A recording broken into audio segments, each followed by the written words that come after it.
नमस्कार प्रणाम। मैं टीम पवन से पवन कुमार सिंह, आपका अपना भाई बेटा सेवक। और आज बहुत दुख के साथ गुस्सा भी है, और मैं चाहता हूं कि आप लोग अपने हैं तो आपको के सामने स्पष्ट वो बातें रखूं जो कहीं ना कहीं मुझे बहुत बुरा लगा है। कल से मैं लगातार न्यूज देख रहा हूं। कल रात में जो घटना हुई वो काफी दुखद है। क्यों है वो मैं बताऊंगा, और कृपया इन बातों को किसी पार्टी विशेष से, किसी व्यक्ति विशेष से न जोड़े। इसलिए मुझे बुरा नहीं लगा है कि मेरी विचारधारा या आइडियोलॉजी अलग है। मैं बताऊंगा क्यों बुरा लगा है। कल मैंने एक न्यूज देखा रात को कि डॉक्टर रोहिणी आचार्य को बुरी तरीके से जूता फेंक के मारा गया, जैसा उनका ही कहना है, ये मैं नहीं कह रहा।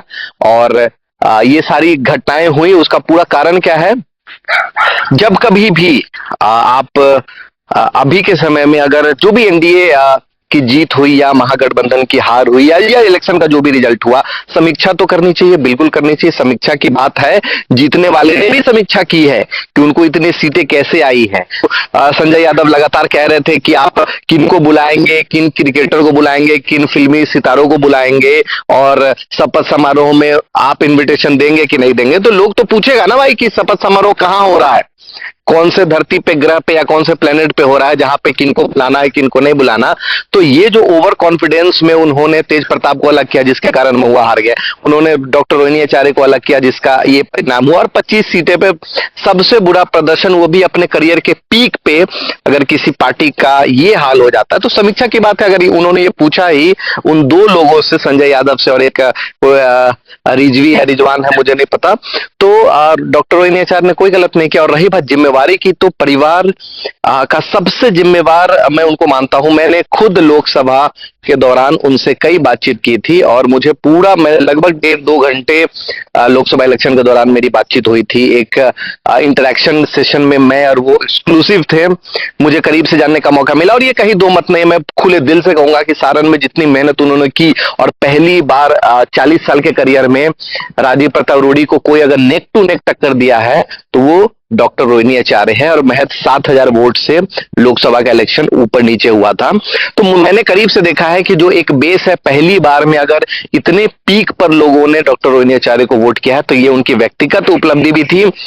तबीयत खराब होने के बावजूद एक एक लोगों से इंटरेक्ट करना, डोर टू डोर जाना, और कहीं ना कहीं लंबे टाइम से बाहर रहने के बाद, विदेश रहने के बाद, तो कुछ चीजें जो हैं वो काफी बदली हैं। और इनसे तो मैं उनको ज्यादा ही अनुभवी मानता हूं जो लोग आज बिहार में बैठे हैं। क्यों? क्योंकि जो एक ग्लोबल एस्पेक्ट है, कहीं ना कहीं आप सिंगापुर के पॉल्यूशन फ्री है सिंगापुर, आप कहीं भी हो वहां देखें तो कुछ चीजें, ड्रेनेज वहां बहुत अच्छा है। तो वो चीजें यहाँ अगर वो देख कर आई और कुछ बदलाव करना चाहती है तो बिल्कुल ही गलत नहीं है। और रही बात कि जब आरजेडी के जितने भी समर्थक हैं वो जब एक नारा बहुत मजबूती से देते हैं कि बाहरी भगाओ, गुजराती को नहीं करने देंगे, तो आज हरियाणवी वाले के लिए आवाज नहीं निकल रही आपकी, जो आपकी बहू बेटी को इस तरह जलील कर रहा है, तब आपका आपका आपका स्वाभिमान नहीं जग रहा। आप जब प्रधानमंत्री को सीधा एक सिरे से प्रधानमंत्री समेत तो सारे लोगों को अंधभक्त कहते हैं, तो अभी आपकी अंधभक्ति नहीं दिख रही क्या? आप 25 सीटों पे सिमट गए, और आज आपको ग्राउंड में फेस करना है। लोग जितने भी आपके आसपास लोग हैं आपको अभी चिढ़ा रहे हैं, आपसे मजे ले रहे हैं, तो आप, ये अंधभक्ति नहीं है कि किसी ने एक सवाल नहीं किया तेजस्वी यादव से या लालू परिवार से या संजय यादव से, छोड़िए आदरणीय लालू प्रसाद जी की बात छोड़िए, उनका तबियत सेहत ठीक नहीं है, तेजस्वी जी की भी बात छोड़िए, बहुत चीजों में व्यस्त है। क्या आज आपकी अंधभक्ति नहीं दिख रही कि संजय यादव और जो बाहरी और हरियाणवी और ये लोग आके यहाँ बिहार चलाएंगे और आप लोग योग्य नहीं है? तो ये सवाल मेरा नहीं है, पर मेरा एक दुख है। आज आप जो बोले कि मैं इस विचारधारा का हूं, उस विचारधारा का हूं, आप इसलिए बना रही है, कोई प्रोपेगेंडा नहीं है।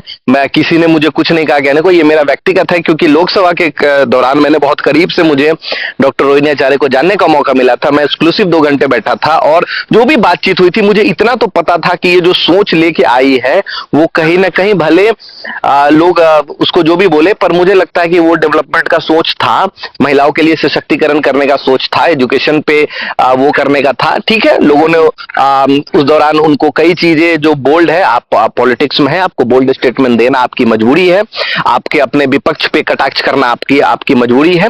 कई बार आप मर्यादा रखते हैं, कई बार मर्यादा खो देते हैं, वो एक अलग विषय है। पर ये तो आज पक्ष विपक्ष सब मानता है ना कि कहीं ना कहीं जो बेटे होने का फर्ज था वो डॉक्टर रोहिणी आचार्य ने निभाया। उन्होंने अपनी किडनी दी है। अब इससे बड़ा त्याग, योगदान मुझे नहीं लगता कि भारतीय इतिहास में कोई होगा कि उन्होंने अपने 75 वर्षीय पिता को अपनी किडनी दे दी और पार्टी के लिए लगातार उसके बावजूद इतनी मजबूती से खड़ी रही।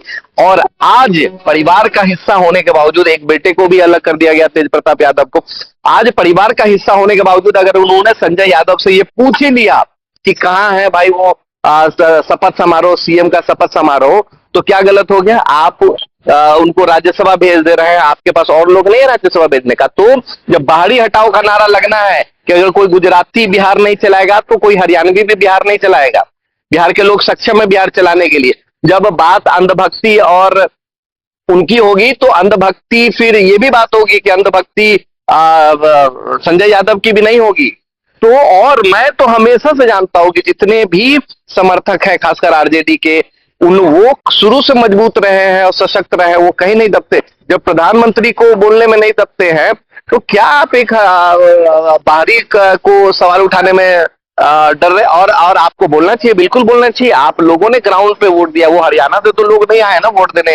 यहाँ जो 22% वोट पड़ा है आरजेडी को, वो एक करोड़, मुझे लगता है कि 15 लाख से ऊपर जो वोट पड़ा है, सबसे ज्यादा वोटिंग परसेंटेज आरजेडी का है।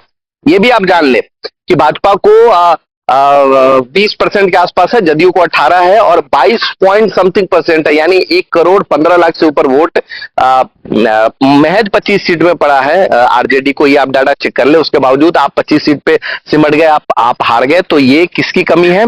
यही है कि जब नारा देना है तो दोनों को दीजिए। आज बाड़ी हटाना है तो बाकी भी हटाएंगे और आप भी हरियाणवी को हटाइए और सीधा सिरे से खारिज कीजिए। और तेज प्रताप जी के साथ जो गलत हुआ, रोहिणी आचार्य के साथ हुआ, कम से कम रोहिणी आचार्य के साथ आप लोग खड़े होइए। ये आपकी समाज की बेटी है, ये हमारे समाज की बेटी है। आप खड़े हो ना हो, टीम पवन से पवन कुमार पूरे मजबूती के साथ खड़ा है। चाहे किसी को अच्छा लगे, किसी को बुरा लगे, चाहे आप मुझे किसी भी दल से जोड़ दें, चाहे लोग मुझे भाजपा से जोड़ दें, जबकि ऐसा कुछ नहीं है। मैं हमेशा से निष्पक्ष रहा हूं। हाँ, मेरी कुछ आइडियोलॉजी में देश सर्वोपरि है, तो आप या कोई भी बहुत आसानी से जोड़ देता है कि जब देश की बात होती है तो आप सेंट्रल की सरकार को जोड़ देते हैं। ऐसा नहीं है।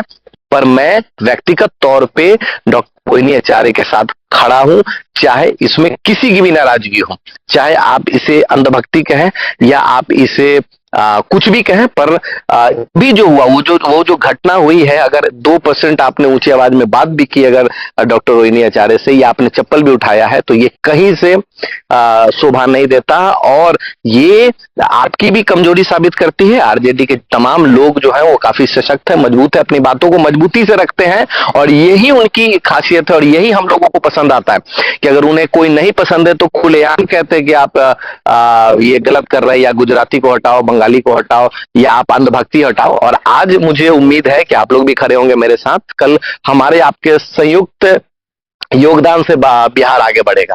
तो इसी के साथ मैं इन सारे बातों को खत्म करता हूं। नमस्कार, प्रणाम। मैं टीम पवन से पवन कुमार सिंह, आपका अपना भाई बेटा सेवक।